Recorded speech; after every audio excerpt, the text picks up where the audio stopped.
Hello everyone, আজকে একটা নতুন রেসিপি আনলাম আপনাদের জন্য। তার জন্য লাগবে দুধ,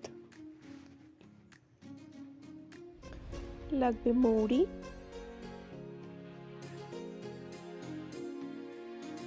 নুন, বেকিং সোডা আর লাগবে কমলা লেবুর রস 1 কাপ মতো। এই কমলা লেবুর রসটাকে দুধের মধ্যে দিয়ে দিতে হবে। তারপরে দিয়ে দিতে হবে চালের গুঁড়ো,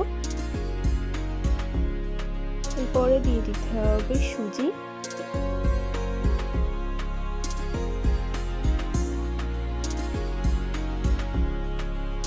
তারপর দিয়ে দিতে হবে পরিমাণ মতো চিনি। তারপর একটা ব্যাটার তৈরি করে কড়াইতে তেল দিয়ে গরম হয়ে যাওয়ার পর একটা চামচের সাহায্যে ব্যাটারটাকে কড়াইয়ের মধ্যে দিয়ে দিতে হবে।